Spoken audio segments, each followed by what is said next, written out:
You cannot make this up. So apparently there is a Trump Cash covered goat idol at Mar-a-Lago. As you can see right here, the goat is covered with Trump Cash and it stands on a black stone cube. I'll come back to that. Here's another angle with somebody taking a picture next to it. Now, when you zoom in on the goat, you will see Trump Cash like this. And on the cash, it says, "In Trump, we trust." Who needs to trust in God when you can trust in Trump? I find the timing of this Trump Cash goat idol very interesting because just a couple weeks ago, we had Donald Trump Jr. posting this with the caption, "Goat." Now, I understand to the general public, they see this as the greatest of all time, but to the esoteric, they see something else. They see the goat as the god of all things. And in the occult, they see the as above, so below god, Baphomet, as the goat god. Within these mystery religions, they hold to this duality philosophy, the as above, so below, the black and the white. And you can also find this teaching in Kabbalah, which is Jewish mysticism, as we saw right there with the Seal of Solomon or the double triangle of Solomon,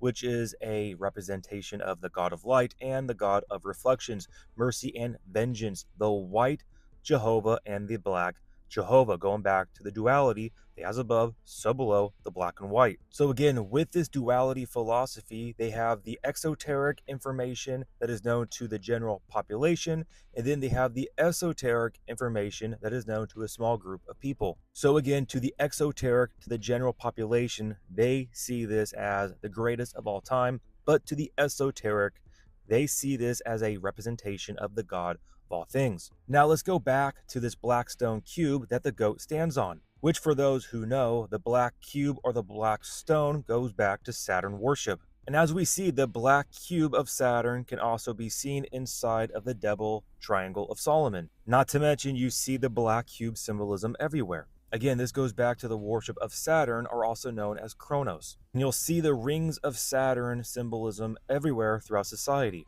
Now, for those who do not know, Kronos or Saturn was the Greek god that ruled over the Golden Age. And according to Greek mythology, the Golden Age was the first of several ages of man and a period of peace, prosperity, and harmony. I proudly proclaim that the Golden Age of America is upon us. Now, according to Greek mythology, Kronos overthrew his father Uranus. For those who do not know, Uranus was the god of the sky and the first ruler. And again, according to Greek mythology, Uranus was created by Gaia, the goddess of the earth, from the chaos, the primeval state of disorder. As we can see here, Gaia emerged from chaos and then birthed Uranus, the sky god. And then from Uranus, you have Kronos or Saturn overthrowing Uranus, the sky god. And then after that, we have down here, after him overthrowing Uranus, Kronos became the ruler of the Titans and then later fathered several children, including Zeus, who would eventually overthrow him. Now, you may be asking, why am I bringing this all up? That's because I believe that Apollyon or Abaddon found in Revelation 9:11 is the god Saturn or Kronos, who was the leader of the rebellion found in Genesis 6, where we can see here in 2 Peter chapter 2, for God did not spare the angels who sinned.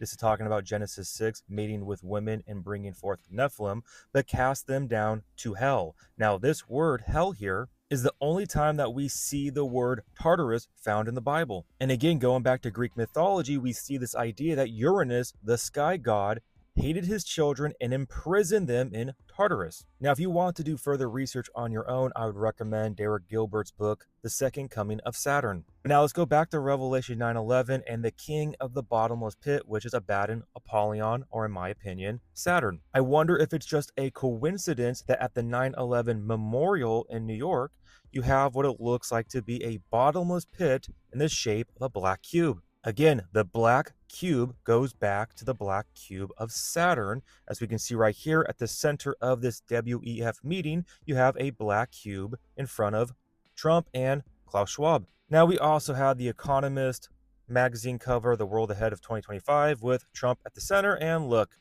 we have the mark of Saturn at the top. Of course, we had this coin that was minted for Donald Trump. And again, at the top, we have Saturn. And if that was not enough, Operation You Know What had the logo of a cube. I mean, I could honestly go on and on with the symbolism here. But now the point I'm trying to make here is that we have this goat idol with dollar bills of Trump's face on it that says, "In Trump we trust," standing on a black cube.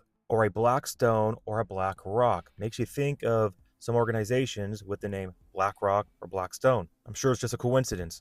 Something else I wanted to point out with this goat symbolism is the sheep and goat judgment found in Matthew 25. As we see when Jesus comes back, as a shepherd, he divides his sheep from the goats, and he will set the sheep on his right hand, but the goats on his left. So biblically speaking, goats are associated with unbelievers. And the reason why goats are compared to unbelievers is because they are mischievous and they are hard to shepherd. Now, something else to point out is how some goats were used as Judas goats that would lead a flock of sheep to the slaughter. As we can see, a Judas goat is a trained goat used in animal herding. Judas goats are trained to associate with sheep or cattle and lead them to a specific destination. In a stockyard, a Judas goat would lead sheep to slaughter while its own life is spared, which is exactly what this guy is doing right here, leading the population right into the beast system, bio-digital convergence, the technocracy, fourth industrial revolution, freedom cities, whatever you want to call it. He is leading people right into it, and people are cheering it on. And the way he is doing it is by promising peace and prosperity. Remember, the golden age that Mr. Golden Dawn likes to talk about was all about the god of Saturn ruling down here with an age or a period of peace and prosperity. But we realize with Matthew 5:6 that no one can serve two masters, for either he will hate the one and love the other, or else he will be loyal to one and despise the other. You cannot serve God and Mammon. And for those who do not know, Mammon is the god of money. Let me say that again, the god of money. The god of money. In Trump, we trust. So with that being said, I do the best I can to fit as much information as possible within a short time span, because I get it. I understand our attention spans are destroyed through technology, but do your own research here. Go and dig. Lean upon the Lord. Pray for discernment and wisdom during these crazy, deceptive times. Understanding that we do not wrestle against flesh and blood, but against principalities in the heavenly realm. And that there is legitimate spiritual entities that are trying to war against us in the spiritual realm. And these individuals have children of disobedience who follow them. They are the rulers of this world. Please understand the deception. Please lean upon the Lord and seek him for all wisdom right now, guys. Do not be deceived. Messiah commanded us. Take heed that nobody deceives you. Paul told us in Ephesians chapter 5, do not be deceived by vain and empty words. Please do not just take my own information, my own words, my videos. Do your own research. Go and dig. Seek the Lord. Grow in an intimate relationship with him. He wants you to wrestle with him. He wants to give you this wisdom, but you need to seek him. And right now, I cannot stress enough for you to draw near to him right now.